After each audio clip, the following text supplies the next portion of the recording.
Hey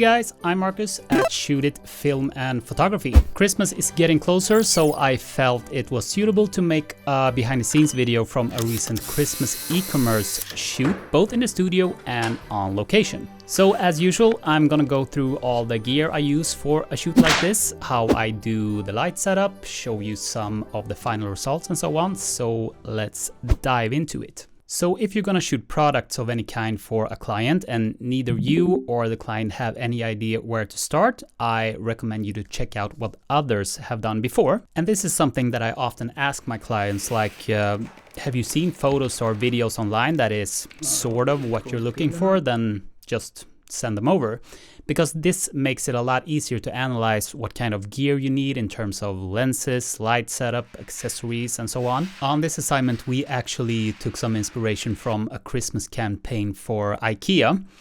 And it doesn't matter if it's the website of a big global company or if you just do a Google image search. Having sort of a template for what you're gonna shoot makes it a lot easier, because then you know what you're aiming for. So go ahead and steal with pride. For this shoot, I used a mix of the Canon R5 and the Hasselblad X1D II, and there are several reasons for this. The Hasselblad is smaller and lighter than the R5, so it's more suitable to rig on a boom if we're gonna shoot tabletop view, for example. And another reason is that the entire solution with wireless connectivity works a lot better on the Hasselblad than with Canon's Camera Connect app. To be honest, I don't understand why Canon does this wireless connectivity thing so difficult, because it's a struggle basically every time I want to connect my iPad with my R5. There are so many steps, it's way too difficult, and even if you're lucky enough to establish a connection, this gets broken as soon as you leave the app. Because with other solutions like the Transcend Wi-Fi SD card I used a couple of years ago and the Shutter Snitch app, the connection just happens automatically. You don't have to do anything, just open the app and start shooting. And the same thing goes for the Hasselblad Focus Mobile 2 app. I literally need to do one tap on my iPad and then the camera connects and I'm up and running. With Canon solution, you need to go into a lot of menus in the camera. You have to initiate the connection in the app, and it's crucial to do every step in the correct order. Otherwise, the devices won't even find each other. So yeah, there's lots of room for improvements on Canon's solution here, I think. And another reason to why I used a mix of Hasselblad and Canon is simply because I don't have all the focal lengths I need for the Hasselblad. I only have the 35 to 75mm and the 90mm for this camera. So when I needed a bit more zoom, I went with the 7200 on the R5 instead. One thing that we noticed during the studio shoot when we were pixel peeping the images was that the images from the Hasselblad were actually not razor sharp.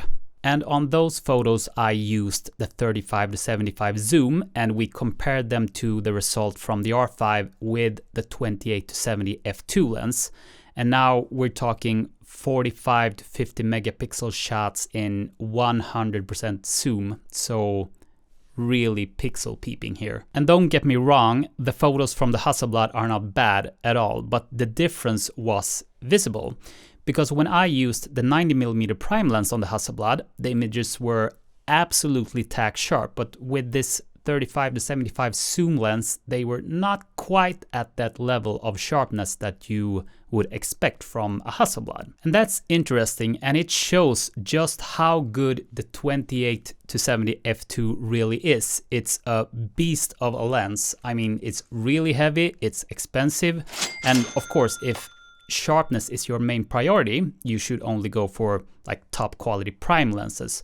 But if you also want the versatility of a zoom lens, I think that this guy is pretty much unbeatable. If you want to compare this yourself, I have posted a link in the description to where you can download 2 RAW files. I shot the exact same tabletop setup with the Hasselblad X1D Mark II with the 35 to 75 millimeter zoom lens, and also with the R5 and the 28 to 70 f2 lens. So if you want to, download them and compare, and this goes without saying, but of course this is strictly for demonstrational purposes. You are not allowed to use or distribute these files in any way. So let's talk light and setup, because the thing we spent a lot of time on both on the studio shoot and the location shoot was the setup.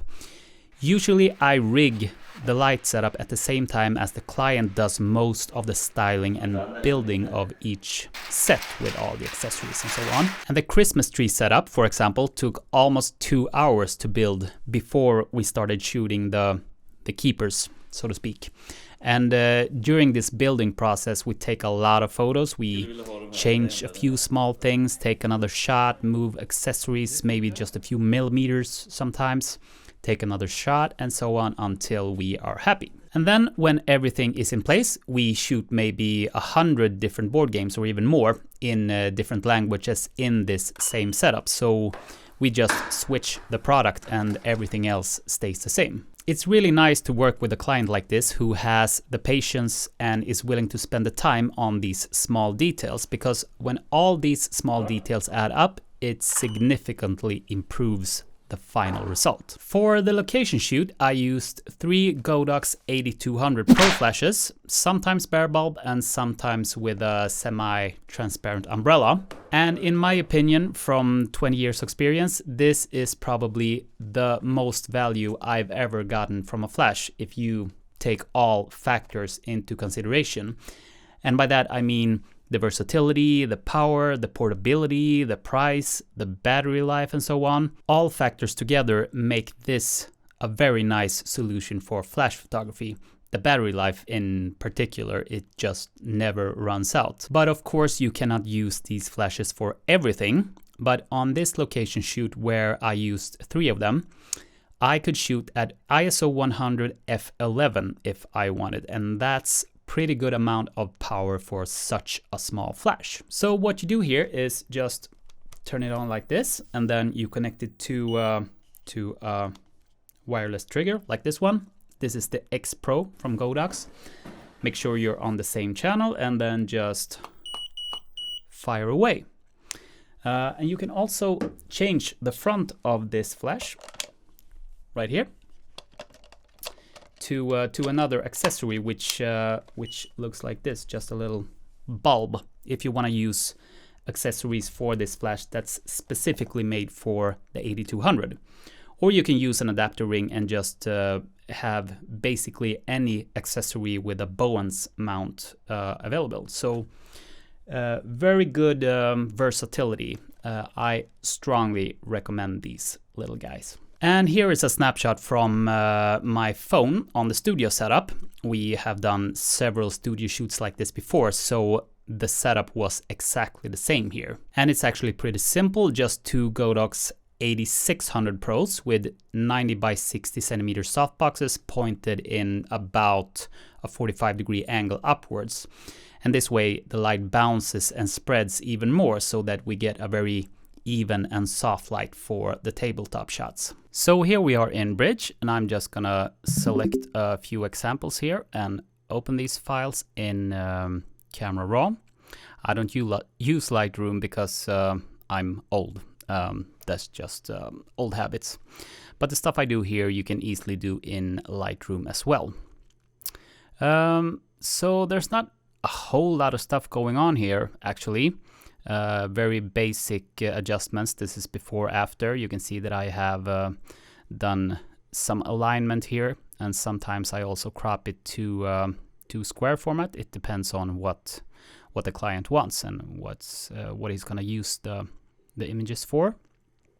So if I have a series of images like these ones by the Christmas tree, I usually do the adjustments that I want to make to one of the photos until I think it looks okay, and then I apply that to all the rest as well.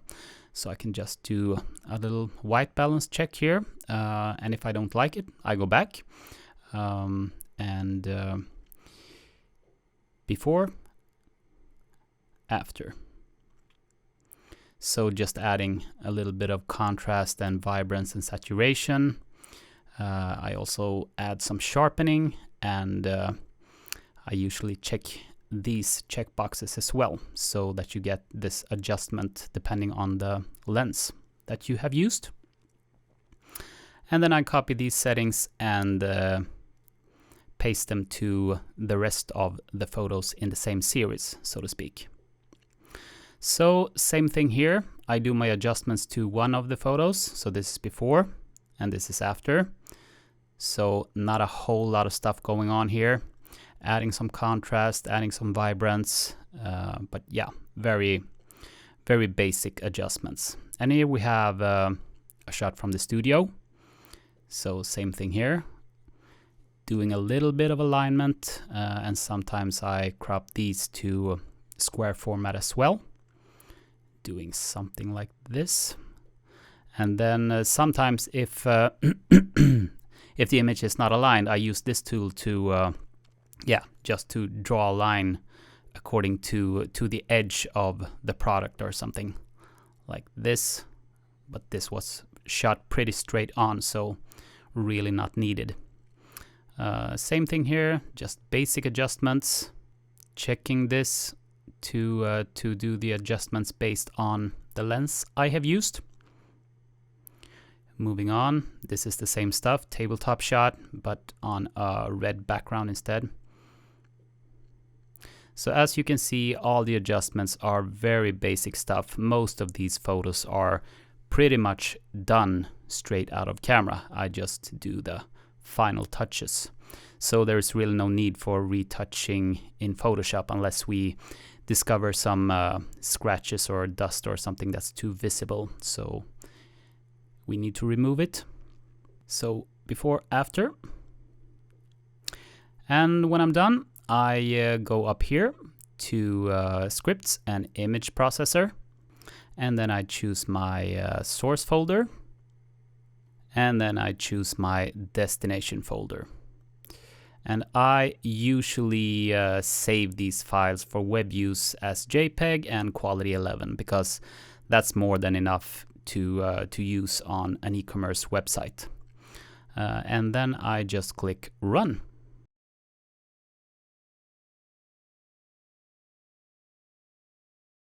So here we are back in Bridge again, and these are the final photos that I deliver to the client. So to summarize, without going more into detail on what kind of gear or brand of lights and camera I recommend, I would say that number 1, planning and preparation is key. Number 2, get inspiration from others. And number 3, pay attention to detail. And these tips apply regardless of what gear you're using. Learn to maximize what you can do with the gear you have. Because a Hasselblad or an R5 with all these expensive lenses and stuff are definitely not needed when you're shooting e-commerce. Not at all. But since I've been doing this for a couple of decades now, I've gotten to a point where I want to be able to deliver very high quality for my clients, and the more expensive gear helps with that, for sure. Good photos can boost your sales and bad photos can ruin your sales. So a client, a company client that understands this is willing to pay a photographer to get higher quality level of images than what they can produce themselves. And then it's up to me as a photographer to have both the skills and the gear to be able to deliver that quality. So to round things off, I'm just gonna show you a Christmas slideshow of some of the 296 final images that I delivered from this assignment. Hear the sleigh bells, it's Christmas. Hear the sleigh bells, it's Christmas time. It's Christmas time. Grab your coat, it's getting cold. Just look at the falling snow. There's season's greetings, happy meetings, oh, and a little bit of mistletoe. They're decorating. That's it for this video. I hope you found it useful. If you want to see more stuff like this, please consider subscribing, and I'll see you in the next one. Merry Christmas, take care, bye. Way up north, they're making... Just thought I could show you quickly. This is my office space, my recording space. Here's my Canon R6 with the Atomos Ninja 5 and little teleprompter right there. Aperture 120D Mark II with the light dome. This is the mic I recently got. It's from Neumann.